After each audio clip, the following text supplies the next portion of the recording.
Ladies and gentlemen, we finally have the Season 1 patch notes for Warzone Pacific. What is going to happen? What are we having going on? First and foremost, the Ricochet anti-cheat, very important, is going to first roll out in the Asia Pacific region before expanding worldwide.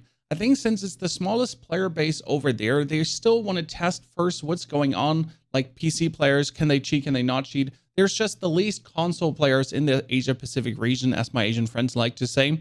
So it seems that they're going to really test for PCs if anything is going wrong there, and if it's then ready to roll out for the world. We're going to start in the week of 9th December with Vanguard Royale, Solos, Duos, Trios, Quads, Vanguard Resurgence, Quads. Vanguard Resurgence is essentially Vanguard Royale with only Vanguard Ground Loot, and then Resurgence would be just like Rebirth Island. Probably the best mode to level your guns. Vanguard Resurgence, doing contracts easy, getting everything done easy, going there. Battle Royale, just Quads, very important. Plunder Trios. So they really want you to play Vanguard Royale to use and experience the new weapons. Smart on their side because they want to get people onto that. They want people to show the new content. They literally want to force people to get that off. Vanguard Royale has dogfighting planes and anti-air combat. So you do get these planes that you might have seen on TikTok already. We had a video where we showed off how easy it is to actually fly them with our airfield tour.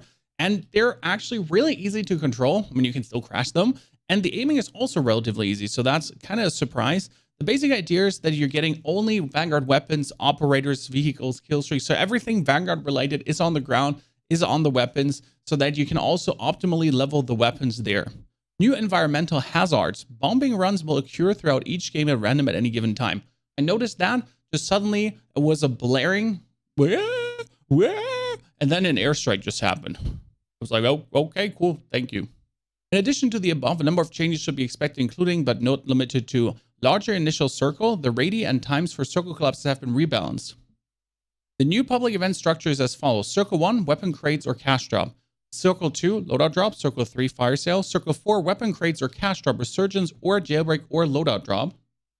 Then Circle 5 is restock. Circle 6 is loadout drops. And 7 and 8 is public events concluded. You're on your own.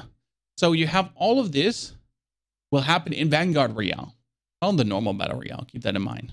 Loadout markers will only be able to be bought after the loadout public event drop. Very important. And UAVs will not be available from buy stations in this mode, but can be acquired as contract rewards. So Vanguard Royale actually doesn't have UAVs. Might make it way easier to actually do your contracts there to level up your weapons, because people not have UAVs and hunt you down. What is included? Vanguard weapons, lethals, throwing knife, C4 Molotov, kill streaks, cluster, precision UAV, advanced UAV, field upgrades, the tacticals, the perks, all. Public events was jailbreak, fire sale, and so on. What is not, what's excluded? Decoy, heartbeat. Heartbeat is not in. That's very interesting. Snapshot and spotter scope. There's no supply choppers in Juggernaut. Trophy system is also not in. Recon drone is stopping power. Very good. So you do have an intriguing mode here that might be also a test for some kind of ranked mode, if that makes sense, by putting certain things out and just leaving certain things in. Vanguard Resurgence is pretty simple. You just have maximum player counts of 84 players. The zone is smaller. You can easily do your contracts, essentially fight off people, get guns straight away. Vanguard Resurgence, just like Rebirth Island, only on the Vanguard map on a smaller circle. The new Gulag is pretty fantastic. I had 1-2 matches in there. It's super fun to play, really fast-paced and action-paced. Keep in mind that you never want to hold somewhere. You kind of want to make your move, if that makes sense. Move up, shoot. Best dive turned out to me to go through the right side, like here, to the right, or then if you're actually spawning on the other side, go to the right side there. Because if you go to the right, you force your opponent to peek on the left, and right always has peeker advantage. Until tomorrow, so until the 9th, when Pacific is available for everyone, you'll still be able to play Rebirth Island, and then Rebirth Island will be gone until the 16th of December. We're getting also new contracts. The top secret contract. A contract is selected at random, but with significantly increased rewards. Who knows what you're going to get? The big game bounty also. Time to hunt down an enemy operator with an impressive elimination count, assuming you're confident enough to risk it. Rules. Will only show on the tac map at the end of the first circle. Will not select the same target multiple times in a row. So you could target the top fragger, cheater, streamer, by taking big game bounty. Supply drop. As a valuable supply drop crate will drop into the map that only your squad has the coordinates to. But be careful, other teams can see the green smoke and try to steal it. Interesting, I like it. Can be used as a bait to just kill people. New public events, restock all supply boxes, resurgence, just resurgence mode pretty much, cash drop, there will be plunder cash drops. Heavy weapons crate, new highly desirable weapons can be obtained from these crates. New mechanics, we have flying, we have anti-aircraft guns that are on the back of the utility trucks. Important, there's also gasoline cans. Pick them up, ignite them, throw them, send them up in a sender, set up a trap, shoot at them on the ground or in someone's hands. These new little toys will explode, causing damage and releasing a non-toxic smoke to blind your enemies. Shallow water, Molotov cocktails and thermites that are thrown into shallow water will now behave similarly to smoke grenades. The tracer perk will be enabled for players in water that reaches their ankles. The cold-blooded effect will be enabled for players that reach water to their knees. Players are unable to lie prone in knee-deep water. Gameplay adjustments. Stopping power is completely gone, not coming back. The Gulag now allow the victor to redeploy with the weapons and equipment that remain from the Gulag. So if you keep your grenades, you keep them. Buy station UAVs is now 6,000 instead of 4,000, which I think is a very good change.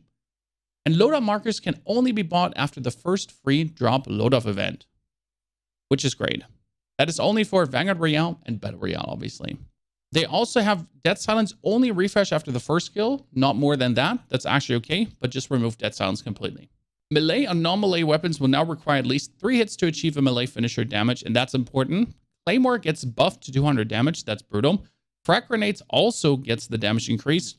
Maybe finally frag grenades are useful. Molotov cocktails slightly get an increase of damage, which I think is fine. Proximity mines, doesn't matter that much. Semtax is going up a little bit, which is decent. Damage increased to 250 from 200 on hits to upper torso and headshots. Interesting that throwing knives could one-shot you, at least in a normal mode, not in Iron Trials. Could be getting very annoying. Decoy grenades will now fire rubber bullets with a chance to hit nearby enemies, dealing 1 point of damage, which I find interesting because you can throw a decoy grenade, and as soon as you see the damage pop up, you know that damage has actually been done, so you know someone is there. Heartbeat sensor pulse time increased from 6 seconds up from 3 seconds. Pretty good, because you force heartbeat players to play even slower, and you can catch them. Snapshot grenades has a bigger radius, twice that. That's actually good. Stim will additionally apply a 3-second boost to increase movement. I like that. Stun grenade significantly reduced. Perfect. And the gas mask animation will now wait for reloading armor plates, insertion, or grenade throwing animations to complete. So if you're reloading, you reload, and then you still pull it. Or if you're armoring, you armor one plate, then you pull it down. So you're not getting interrupted mid-reload anymore. You might still get interrupted after the first plate, but not during the plate, at least. We're getting all the guns, obviously, now here. And technically, there's also descriptions for what they would be used. For example, the AS-44, fast-firing full assault rifle, ideal for close to mid-range engagements. Technically, you can also use it for long range. But these descriptions actually do kind of fit to a degree. Volkssturmgewehr, quick and mobile for auto or assault rifle, ideal for pushing enemies' positions at short or medium range. Sniper support / SMG. Can also build this on range still. But it's kind of like with these descriptions, you might have a feeling for what is meant to go where. For example, the bar is obviously a long-range rifle.